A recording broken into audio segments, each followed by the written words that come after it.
శ్రీరామభక్తాయ హనుమతే నమః. హనుమత్ చరిత్ర. హనుమల్లీలలు ఋషుల శాపము. హనుమంతుడు బాల్యావస్థలో చాలా అల్లర్లు చేయుచుండెడివాడు.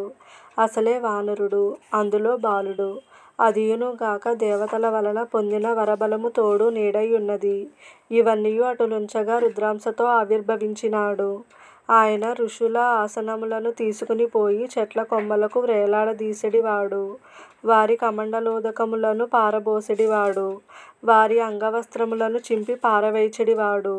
అప్పుడప్పుడు ముద్దుగా వారి తొడలయందు కూర్చుని హఠాత్తుగా వారి గెడ్డములను మీసములను పీకి పారిపోవుచుండెడివాడు.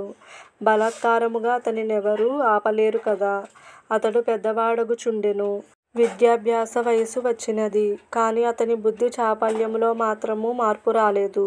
అంజనా కేసరులు విచారములో మునిగిపోయినారు.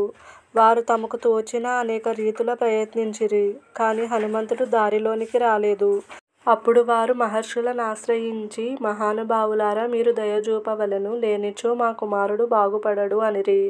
అంత మహర్షులు దివ్యదృష్ట్యా యోచించి, ఇతనికి తన బలముపై మహాగర్వమున్నది, స్వశక్తిని మరచిననే కాని ఇతడు దారిలోనికి రాజాలడు అని నిశ్చయించుకొని అవకాశమును పురస్కరించుకొని హనుమంతుని శపించుచు, నీవు నీ స్వబలమును మరిచిపోయెదవుగాక. ఎవరైనను ఎప్పుడు నీ బలపౌరుషములను గురించి నీ స్మరణకు తెచ్చెదరో అప్పుడే నీవు నీ బలమును స్మరించుకొని స్వశక్తిని సద్వినియోగము చేసుకొనెదవుగాక అనుటతో హనుమంతుడు తన బలమును తాను మరిచిపోయెను. హనుమద్ విద్యాభ్యాసము. విద్యాభ్యాస వయస్సు రాగానే కేసరి తన కుమారునకు ఉచిత సంస్కారము చేయించి వేదాధ్యయనార్థము సూర్యభగవానుని వద్దకు పంపెను. హనుమంతుడక్కడకు పోయి వేదాంగములను అధ్యయనము చేసెను. అతడు వేరే అధ్యయనము చేయవలెనా? సాక్షాత్తు శివుడే గదా. అయినను సాంప్రదాయ పరంపరను రక్షించుటకే ఆయన అట్లధ్యయనము చేసి మాతాపితరుల వద్దకు మరలివచ్చెను.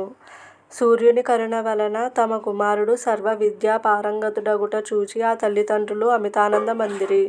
వీడియో నచ్చితే లైక్ చేయండి, ఫ్రెండ్స్ అండ్ ఫ్యామిలీ మెంబర్స్కి షేర్ చేయండి, తప్పకుండా సబ్స్క్రైబ్ చేయండి.